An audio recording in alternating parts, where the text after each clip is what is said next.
하나님 말씀 보도록 하겠습니다. 이사야서 43장 2절 한 절 보도록 하겠습니다. 이사야서 43장 2절 한 절입니다. 같이 읽겠습니다. 내가 물 가운데로 지날 때에 내가 너와 함께 할 것이라. 강을 건널 때에 물이 너를 침몰하지 못할 것이며 내가 불 가운데로 지날 때에 타지도 아니할 것이요 불꽃이 너를 사르지도 못하리니. 아멘.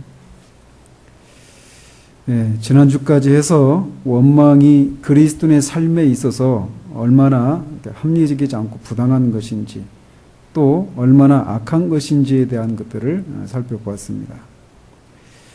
두 번에 걸쳐서 우리가 살펴보았듯이 자족하지 못하는 것은 언제나 하나님 앞에 큰 죄입니다. 그런데 특별히 다음과 같은 상황에서는 자족하지 못하는 것은 더 심각한 죄가 될 수 있다는 것입니다. 먼저 신자들이 가지고 있는 특권이 크면 클수록 불평하는 죄는 더 큰 죄가 될 수 있습니다. 예를 들어서 우리는 신앙의 자유를 누리고 있는 나라에서 신앙생활하고 있는 것만으로도 하나님께 감사해야 될 이유가 충분합니다. 지난번에 양성 여사님 오셔서 말씀을 우리가 들었지만 그곳에서도 마찬가지고 지금도 세계 곳곳에서는 신앙의 자유를 누리지 못하는 나라에서 살고 있는 사람들이 많습니다. 그런 곳에서 신앙을 갖는다라고 하는 것은 매우 큰 위험을 감수해야 하는 것입니다. 따라서 그들이 늘 바람하지 않는 그런 신앙의 자유를 가진 곳에 사는 우리들이 그들은 꿈도 못 꾸는 상황에서 살고 있음에도 불구하고 불평하는 것은 하나님 앞에 더욱 큰 죄가 될 수 있다는 것이에요. 이런 식으로 우리가 가지고 있는, 누리고 있는 특권이 크면 클수록 그런 상황에서 불평하고 원망하는 것은 더욱 큰 죄가 될 수 있다는 사실들을 기억할 필요가 있다는 것입니다. 또 우리가 다른 교회나 또는 다른 사람의 어떤 형통하는 것을 보면서 자족하지 못하는 것도 큰 죄입니다. 하나님께서 다른 교회를 우리들의 교회보다 더 복을 주시는 것에 대해서 우리가 불평해서는 안 됩니다. 왜냐하면 언젠간 우리의 차례가 올 것이기 때문에 그래요. 그래서 그런 동안에는 그럼에도 불구하고 우리에게 베풀고 있는 그런 복에 대해서 우리가 감사할 수 있어야 되고 지금 다른 교회들에게 하나님이 베푸시는 그 복을 우리가 같이 즐거워할 수 있어야 한다는 것이죠. 이거는 우리 개인에게도 적용할 수 있어요.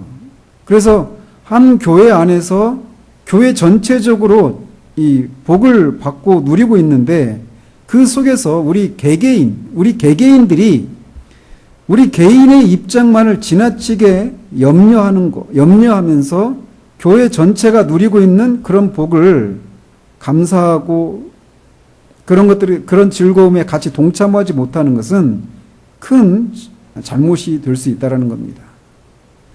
따라서 신자들은 자신이 어떤 상황에 처해 있든지 하나님의 나라가 번영할 때 함께 기뻐할 수 있어야 되는데 그런 만큼 우리가 하나님의 나라 일에 관심을 가져야 한다는 것입니다. 꼭 우리를 통해서만 하나님의 나라가 더 번성하고 꼭 내가 아니라 내가 옆에 있는 다른 지체들을 통해서 하나님이 그를 통해서 하나님의 나라를 확장하고 하나님 나라의 어떠함을 드러내는 일들이 쓰인다라면 우리는 그것을 보고 즐거워할 수 있는 그런 마음이 우리 가운데 있어야 돼요. 마치 세례 요한이 세례 요한이 그 제자들이 자신이 세례를 베풀었던 예수 그리스도에게로 많은 사람들이 몰려가는 걸 보면서 시기했던 그런 마음에 대해서 자기에게는 그 신랑의 친구를 맞아들인 그 친구의 기쁨이 있다라고 이렇게 말했던 것처럼 그런 생각들이 우리 가운데 있어야 한다는 것입니다. 또 우리가 사소한 일에 대해서 불평하는 것은 심각한 죄가 될 수 있다는 것을 기억할 필요가 있습니다. 북이스라엘의 왕이었던 아합은 한 나라의 북이스라엘 전체를 다스리는 왕이었습니다. 그런데 우리가 알다시피 그가 나봇의 포도원 그 하나를 가지지 못한 것 때문에 식음을 전폐하고 괴로워했습니다. 그가 가지고 있는 더 큰 것들을 보지 못하고 그 전체에 비해서 나봇의 그 포도원은 매우 작은 것에 불과했었어요. 그런 것처럼 우리가 삶을 살아가면서 그 전체 그 삶에 비해서 아주 작은 것들, 사소한 것들이라고 할 수 있는 것들, 이런 것들을 걱정하고 그런 것 때문에 우리가 불평하고 원망하면서 아무 일도 하지 못한다라면 그것은 매우 어리석은 일이고 잘못된 일이라는 것입니다. 따라서 우리는 사소한 일에 대해서 지나치게 마음을 쓰지 않는 그런 태도들을 가져야 한다는 것이죠.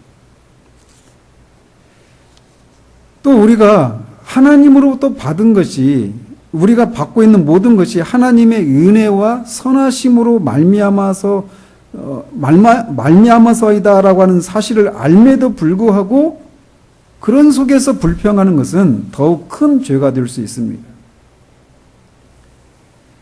오늘날은 이런 거의 사라졌습니다.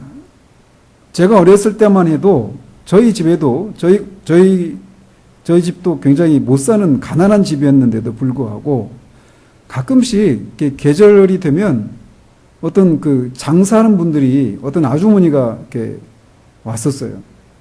저도 지금은 가물가물한데 그래서 그냥 하룻밤 저희 집에서 묵고 밥도 먹고 그렇게 자고 또 장사하러 갔어요. 지금은 상상을 못하죠. 그런데 그렇게 손님으로 왔는데 그래서 주인으로부터 값없이 대접을 받고 그렇게 식사를 대접받고 잠자리를 제공받고 그렇게 했는데도 자신이 진짜 은혜를 입은 것인데도 어떤 것들을 트집을 잡고 왜 이렇게밖에 못하는지라고 하면서 트집을 받고 불평을 한다라면 그 사람은 매우 무례하고 배은망덕한 사람이라고 할 수 있습니다. 마찬가지로 신자들은 이 세상에서 손님들에 불과합니다. 나그네들입니다. 그래서 우리 신자들은 아무 일에 대해서 권리가 없어요. 그리고 그런 손님들, 이 세상에서 지나가는 나그네 같고 손님들인 우리들이 가지고 누리고 있는 것은 모두 하나님이 주신 은사요 선물입니다. 우리 그리스도인들이 누리는 모든 것은 하나님이 값없이 베풀어 주신 것들이에요. 그런데 이렇게 자신이 누리는 것 모두가 하나님의 은혜요, 하나님의 선하심 때문이라고 하는 것을 알면서도 자족할 줄 모른다라고 하는 것은 매우 무례하고 배은망덕한 죄라는 것입니다. 그래서 우리가 더욱 이런 경우에 하나님의 은혜를 알고 하나님의 선하심을 안다고 하는 우리가 자족하지 못하는 것은 더 큰 죄가 될 수 있다는 것을 기억하고 경계할 필요가 있다는 것입니다. 또 하나님께서 우리를 겸손하게 하시려고 시련을 베푸실 때 원망하는 것은 특별히 더 큰 잘못이 될 수 있습니다. 하나님은 우리를 겸손케 하시고 또 우리에게 이런저런 영적인 유익을 주시기 위해서 시련을 사용하십니다. 그런데 그런 시련이 닥쳐올 때 원망하는 것은 죄라는 것이에요. 더 나아가서 환난이 지속되는 동안 계속해서 원망하고 있다라면 그것은 더욱 큰 죄가 될 수 있습니다. 오래도록 환난을 당하면서도 여전히 하나님의 처사에 불평하는 그런 신자가 있다라면 그는 그전보다 한층 더 큰 죄를 범하고 있는 것입니다. 히브리서 기자는 무릇 징계가 당시에는 즐거워 보이지 않고 슬퍼 보이나 후에 그로 말미암아 연단받은 자들은 의와 평강의 열매를 맺는다라고 말을 하고 있어요.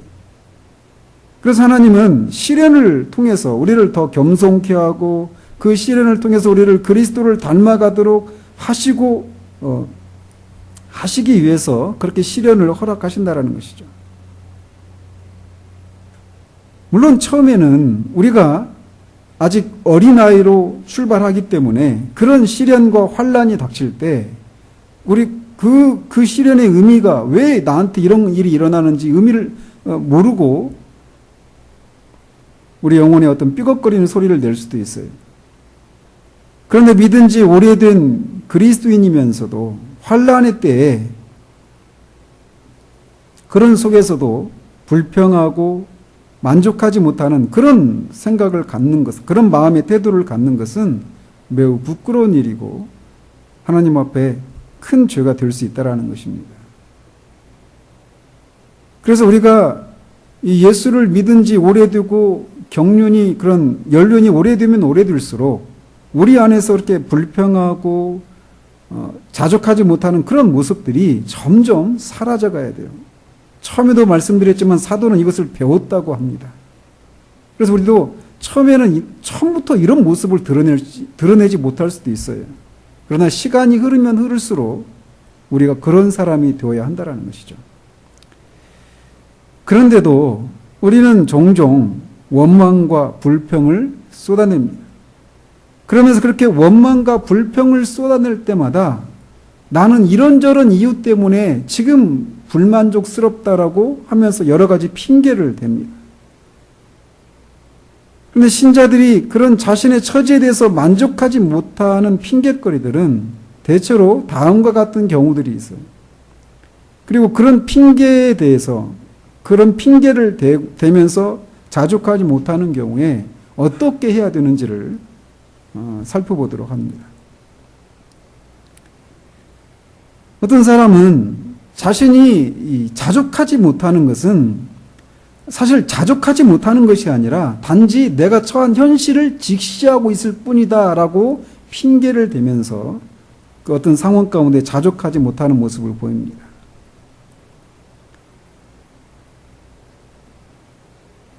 그러니까 어떤 경제적으로 어려움이 있는데 그 속에서 자족하지 못하고 있어요. 근데 그냥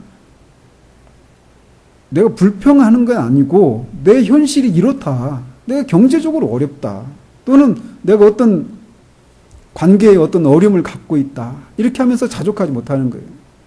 그러면서 핑계는 나는 단지 그냥 내가 처한 현실을 직시하고 있을 뿐이다. 이렇게 말한다는 거죠. 신자들이 자신의 처지를 현실적인 안목으로 바라보는 것은 좋은 일입니다. 그러나 그것이 자족하지 못하는 것에 대한 변명이 될 수는 없다라는 것입니다. 오히려 자신의 그런 실제적인 처지를 자각하는 것은 신자들에게 임한 하나님의 자비가 얼마나 큰지를 그들로 하여금 깨닫게 해주는 것이 될 수 있어야 됩니다.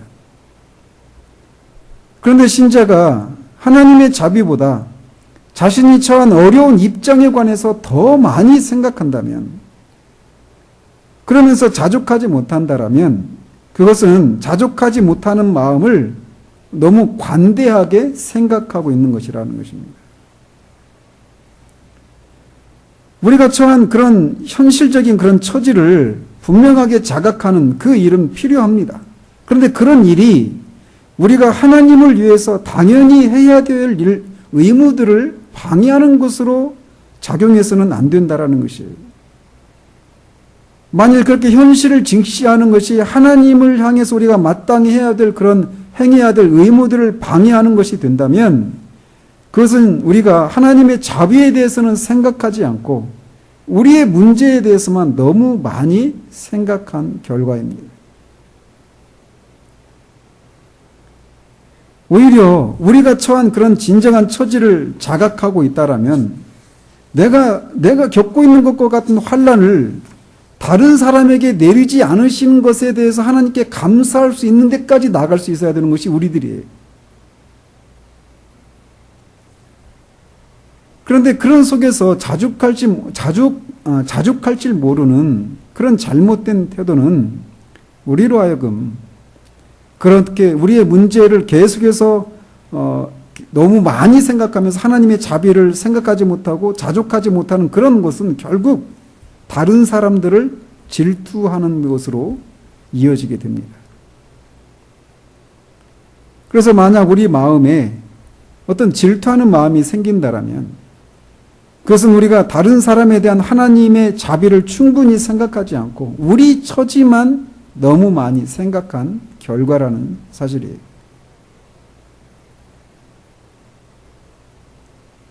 또 어떤 경우에는 내가 자족하지 못하는 것이 아니라 나는 단지 내 안에 있는 죄를 지금 자각하고 있기 때문이다 라고 말하는 경우들이 있어요. 우리는 때때로 우리의 죄가 우리를 슬프게 만든다라고 말을 합니다. 그게 만약 바른 그런 것이라면 그런 마음은 반드시 있어야 되는 마음이에요. 그런데 종종 핑계는 그렇게 되죠. 우리 안에 있는 죄 때문에 내가 슬퍼하고 있고 자족하지 못하는 것이 아니라 내 죄 때문에 내가 슬퍼하고 있다라고. 그런데 많은 경우에 우리가 슬퍼하는 원인이 우리의 말처럼 죄 때문이 아니라 우리가 겪고 있는 어떤 역경 때문인 경우가 많다라는 것이.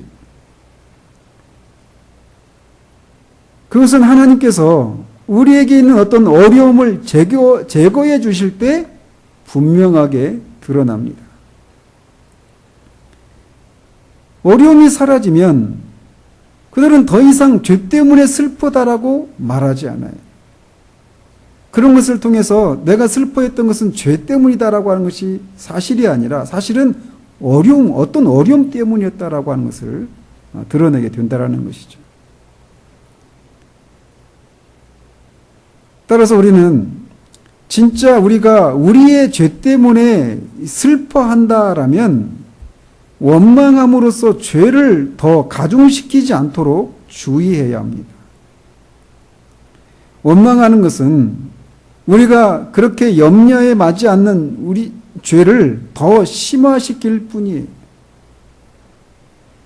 따라서 신자가 우리가 정말 죄 때문에 우리 안에 있는 죄 때문에 슬퍼하고 괴로워한다라면 원망할 것이 아니라 하나님의 연단에 기꺼이 순복하려고 하는 태도를 보여야 한다라는 것입니다.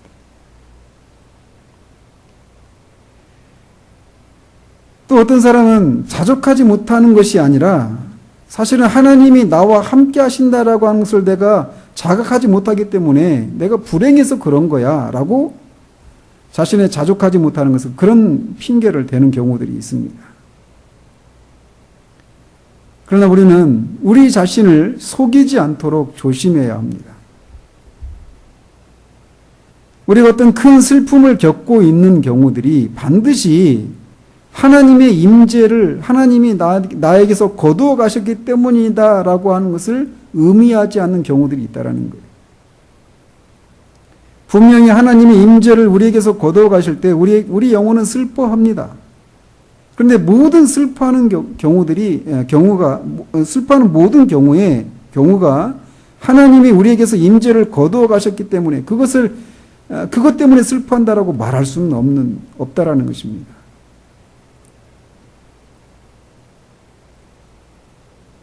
하나님은 환난의 때에 자신의 백성들과 함께 하겠다라고 약속하셨습니다. 오늘 본문인 이사야 43장 2절에서 네가 물 가운데로 지날 때에 내가 너와 함께 할 것이라. 강을 건널 때에 물이 너를 침몰하지 못할 것이며 내가 불 가운데로 지날 때에 타지도 아니할 것이요 불꽃이 너를 사르지도 못할 것이다 라고 말씀하셨습니다. 즉 신자들이라 하더라도 삶 가운데서 분명히 물에 막 침몰당할 것 같은, 강물이 나를 삼킬 것 같은, 불이 나를 사를 것 같은 그런 상황을 지날 수 있다는 것이죠. 그러나 신자들이 그런 상황을 지나고 있다고 하는 것은 지날 때 하나님도 우리를 떠나신 것 같은 생각이 들 때가 있습니다. 그러나 그것은 우리의 느낌일 뿐이지 실제로 하나님 우리를 떠나신 것은 아니다라는 것입니다. 하나님은 그런 상황에서도 우리들과 함께 하시겠다라고 말씀하셨습니다. 그런데 신자가 하나님께서 자신을 떠나신 사실에 대해서 크게 불평한다면 오히려 그 불평이 오히려 하나님의 임재에 대한 자각을 몰아내는 그런 역효과가 날 수 있다는 거예요. 따라서 하나님이 나와 함께 하시지 않는 것 같은 그런 생각이 밀려올 때 우리는 불평할 것이 아니라 원망할 것이 아니라 우리의 마음을 잠잠하게 하고 불평 없이 순복한다면 하나님의 임재를 더욱 깊이 느낄 수 있을 것이다라는 것입니다. C.S. 루이스가 말했던 것처럼 오히려 이런 상황 가운데 하나님은 평상시에는 잠잠히 말씀하시지만 하나님이 떠나신 것 같은 그런 상황 가운데서 하나님은 우리에게 소리를 치십니다.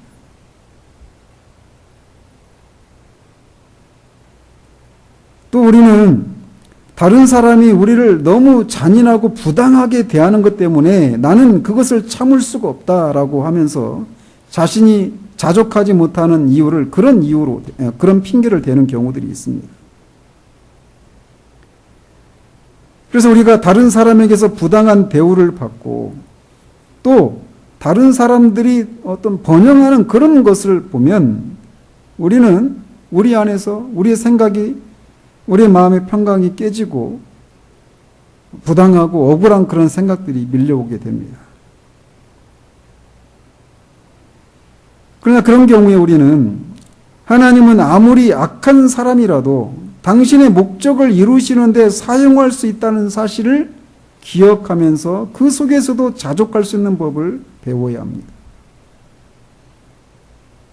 하나님은 그래서 우리를 부당하게 대하는 또 우리를 잔인하게 대하는 그런 악한 사람들의 그런 사람들을 사용해서도 하나님의 목적을 이루신다라고 하는 사실을 기억해야 되고 또 그럼에도 불구하고 그 사실을 기억해야 함과 동시에 모든 악에 대해서 하나님이 결국은 심판하실 것이다 라고 하는 것을 기억함으로 오히려 그런 속에서 우리를 부당하게 대하는 사람들을 위해서 기도하고 그들을 불쌍히 여길 수 있는 데까지 나아가야 한다라는 것입니다.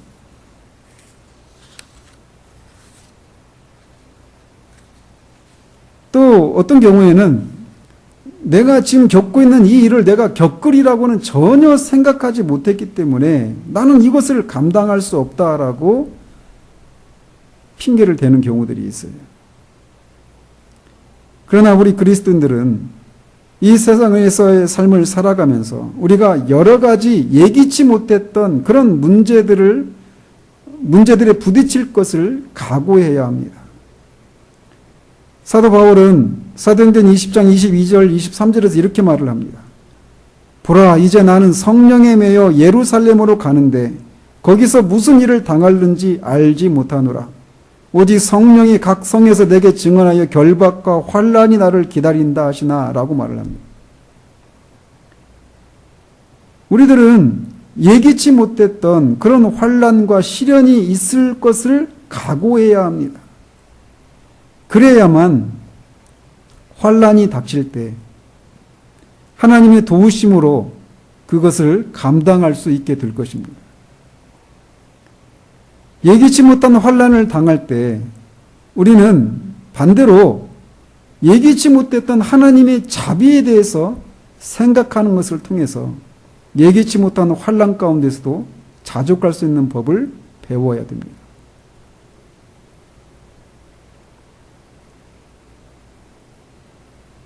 또 어떤 경우에는 내가 겪고 있는 문제가 다른 사람들이 겪는 그런 문제보다 고난보다 훨씬 크기 때문에 나는 이것을 감당할 수 없다라고 하면서 원망이나 불평을 쏟아내는 경우들이 있습니다. 그러나 사실 우리가 하나님 앞에서 울다 그 책에서도 제럴드 시처 목사님 그런 얘기 하죠. 고난이 우리는 고난의 크기를 재려고 하는 그런 습성이 있어요. 내 고난이 당신이 겪는 것보다 더 크다라고 하는 그런 식으로 말이죠. 만약 이 우주에 존재하는 모든 고난을 다 모아놓은 창고가 있고 그 창고에서 사람들을, 신자들을 다 모아놓고 여기에서 당신들이 원하는 그 고난을, 근데 다 모든 사람이 고난을 져야 돼요.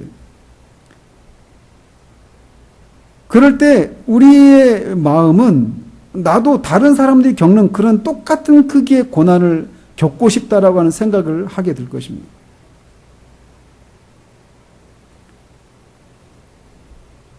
그런 예를 들잖아요.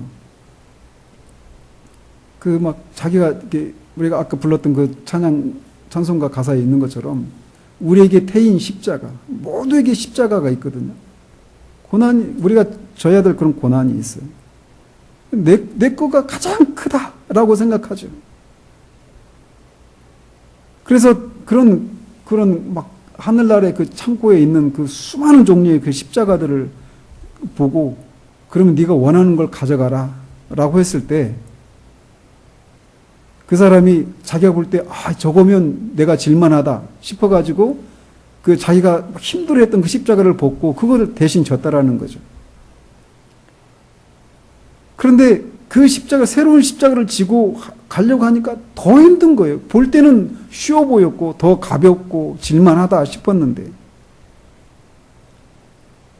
그러면 결국 그걸 벗어놓고 또 다른 걸 벗고 다른 십자가를 지고 계속 반복하다가 결국에는 하나를 딱 찾아냈어요. 딱 졌는데 너무 편하더라는 거죠. 알고 봤더니 자기가 맨 처음에 졌던 십자가였어요.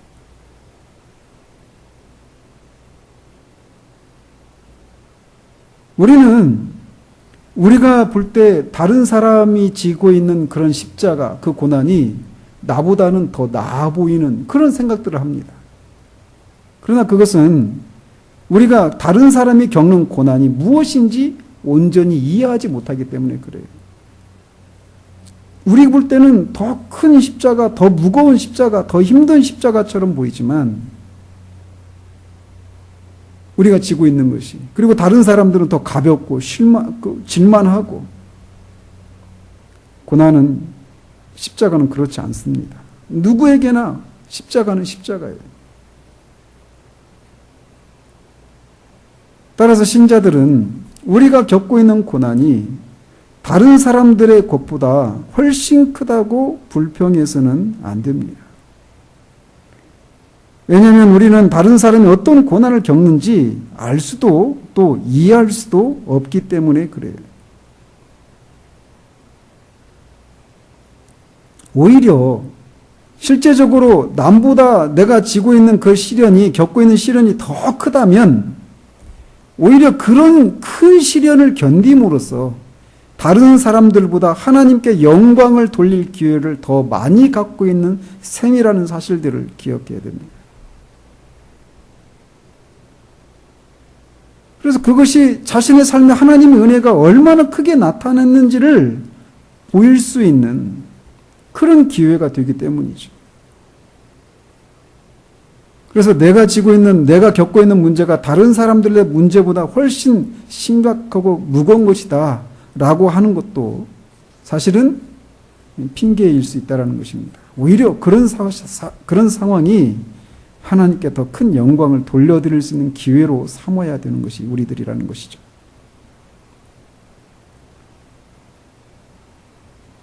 같은 맥락의 것인데 우리는 내가 지금 겪고 있는 어떤 문제 때문에, 나는 어떤 환경 때문에 하나님을 섬길 수 없다라고 핑계를 댑니다.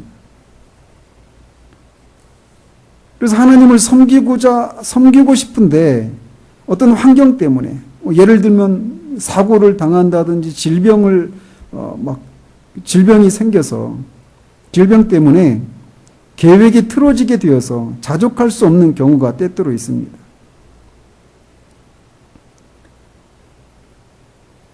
하나님 앞에 새롭게 마음을 품고 이제 진짜 하나님을 섬겨야지 했는데 갑자기 병이 들거나 갑자기 예기치 않은 사고가 나거나 그래서 환경이 오히려 뭐 더 틀어져 버리는 경우들이 있다는 것이죠. 우리가 어떤 환경으로 인해서 하나님의 일을 할 수 없는 것 때문에 슬퍼하는 것은 어떤 면에서는 좋은 일입니다. 그렇지만 우리들은 우리가 원하는 대로 하나님을 섬길 수 없는 형편에 처하더라도 결코 원망하는 죄를 범해서는 안 된다는 사실을 기억해야 돼요. 그런 경우에 우리가 그렇게 원망하는 시험에 빠지지 않도록 다음과 같은 사실들을 기억할 필요가 있습니다. 첫 번째로 우리는 우리가 그리스도의 몸의 지체라고 하는 사실을 기억할 필요가 있습니다. 그리스도의 몸에서 별로 중요하지 않은 그런 작은 지체가 되는 것이 그리스도의 몸에 속하지 않은 채 이 세상에 중요한 인물이 되는 것보다 훨씬 더 낫다라고 하는 사실을 기억할 필요가 있다는 겁니다.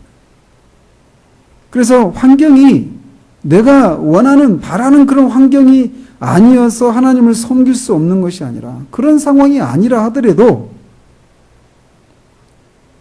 내가 그리스도의 몸의 지체라고 하는 사실, 그 사실이 그리스도의 몸의 지체가 아닌 채 세상에서 아주 중요한 인물이 되는 것보다 훨씬 낫다라고 하는 것을 기억함으로 그런 내가 원하지 않는 환경 속에서도 불평하지 않을 수 있다라는 것입니다. 두 번째로 우리 그리스도인은 우리가 얼마나 고귀한 부르심을 받은 사람들이라고 하는 것을 기억할 필요가 있습니다. 바울은 빌립보서 3장 14절에서 표대를 향하여 그리스도 예수 안에서 하나님이 위에서 부르신 부름의 상을 위하여 달려간다라고 말을 합니다. 그런데 이 사도가 하나님이 위에서 부르신 부름의 상, 이거는 하늘에 있는 천사들도 받지 못한 부르심이라는 사실이에요. 그래서 이 세상에서 가장 비천한 그런 처지에 있는 그리스도인이라 하더라도 하나님을 믿지 않는 아주 고관 대작보다 더 고귀한 부르심을 입은 사람이라는 사실들을 기억해야 한다는 것입니다. 세 번째로 하나님은 신자들의 보잘것없는 행동들을 귀하게 보신다는 것을 기억할 필요가 있습니다. 역사책에 등장하는 유명한 사람들의 영광스러운 업적과 승리보다 우리 신자들의 작은 행동이 하나님께는 훨씬 더 귀하게 보인다는 사실들을 우리가 믿음으로 붙들어야 돼요.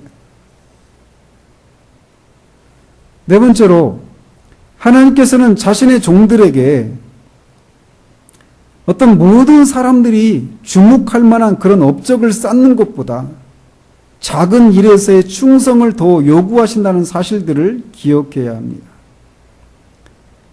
그것을 알 수 있는 비유가 있다면 달란트의 비유입니다. 5달란트를 받았든 2달란트를 받았든 1달란트를 받았든 5달란트, 2달란트 받았던 사람들의 이 칭찬의 내용은 똑같습니다. 남긴 것은 다르지만 칭찬의 내용은 똑같았어요. 네가 작은 일에 충성했으니라는 것입니다. 1달란트를 받은 사람이 책망을 받은 것도 충성하지 않은 것이에요.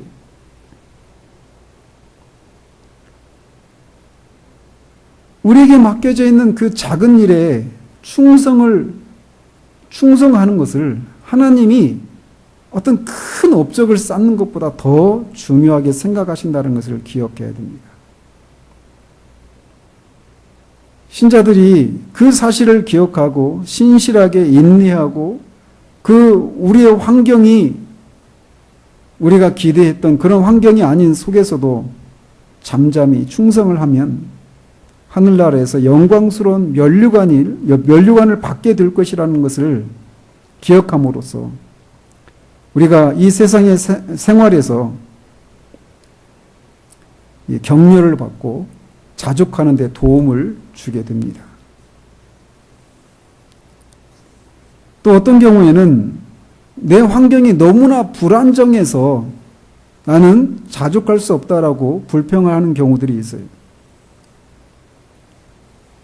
너무나 자주 환경이 바뀌고 언제 일하는 직업도 마찬가지고 우리의 환경이 너무나 수시로 바뀌기 때문에 내가 안정적이지 못하고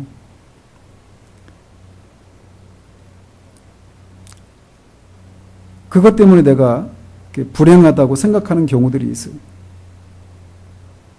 이를테면 우리가 그런 생각하잖아요. 우리도 개척교회 상황에서 그냥 이 어떤 교회를 해나가는 데 있어서 필요한 물질들이 재정들이 그냥 한꺼번에 확 하나님이 주셔가지고 부족함 없이 그런 것에 대해서 염려하지 않고 그렇게 교회를 섬겼으면 좋겠다라고 하는 생각을 문득문득 합니다.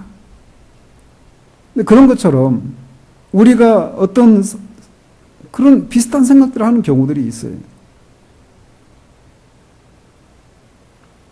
그런데 오히려 그렇게 변화무쌍한 환경이 우리로 하여금 하나님을 의지하게 만들었고 그것으로 우리가 유익한 일이라고 생각하는 법을 배워야 돼요. 수시로 말이죠.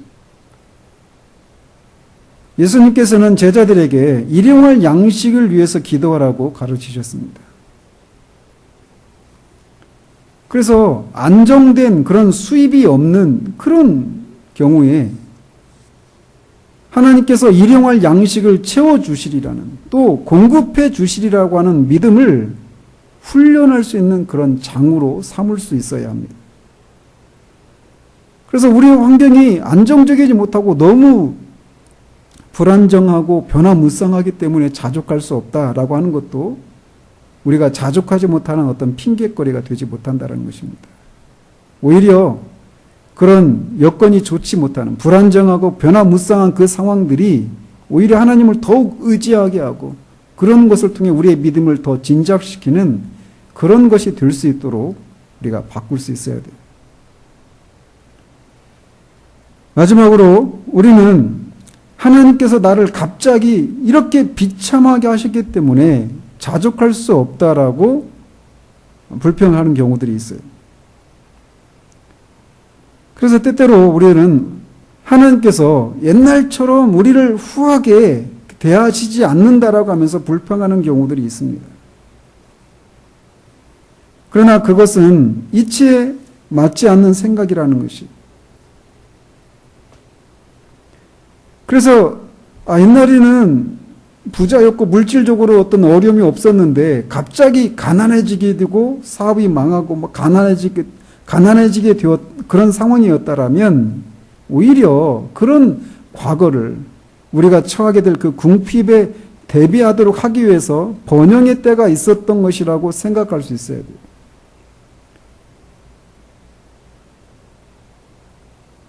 마찬가지로 만일 우리가 지금 그렇기 때문에 우리가 지금 건강하다라면 지금은 건강하지만 병이 들 수도 있다라고 하는 그런 경우를 대비할 수 있어야 됩니다.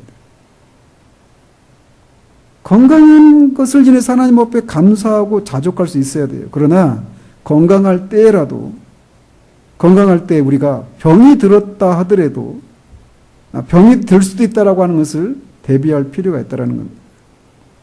또 우리가 자유를 누리고 있다라면 어떤 환난을 핍박을 당할 수 있다라고 하는 것을 준비할 필요가 있어요.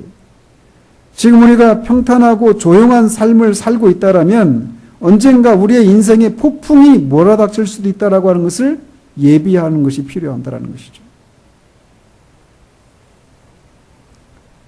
그런 후에 어떤 환난을 당할 때 우리들은 예전에 건강하고 번영할 때 하나님으로부터 받았던 모든 복들을 기억하고 감사할 수 있어야 합니다.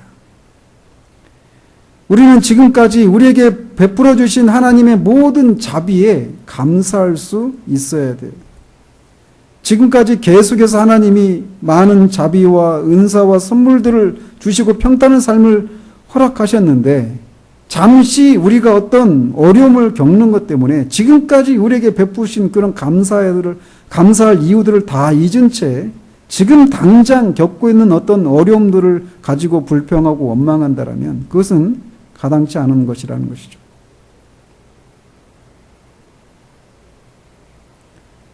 오히려 그런 어려움 속에서 지금까지 하나님이 나에게 베푸신 은혜에 감사하는 것이 옳습니다. 하나님께서 이 땅의 어떤 복들을 우리들에게 영원히 베풀어야 할 의무는 없으십니다. 자족할 줄 모르는 사람은 어떤 것을 막 잃어버렸을 때 내가 이것을 얻기 위해서 얼마나 많이 수고를 했는지 모른다. 근데 이제 와서 그것을 포기하는 것은 너무 어려운 일이다라고 말할지도 모릅니다. 그런데 그렇게 내가 애지중지하고 그렇게 얻기를 위해서 애썼던 것을 잃어버리게 되었을 때 그만큼 내가 그것을 얻기 위해서 큰 수고를 했다라면 근데 그것을 큰 수고를 한 것인데 그것을 잃어버리게 되었다라면 오히려 잃어버리게 되었을 때 그것이 하나님이 나에게 주신 선물이었다라고 하는 것을 고백하면서 내가 그렇게 수고하고 얻기를 위해서 수고했던 것을 기꺼이 포기한다라면 그 가치가 없는 것들을 바치는 것보다 더 하나님께 영광을 돌릴 수도 있다라는 거예요.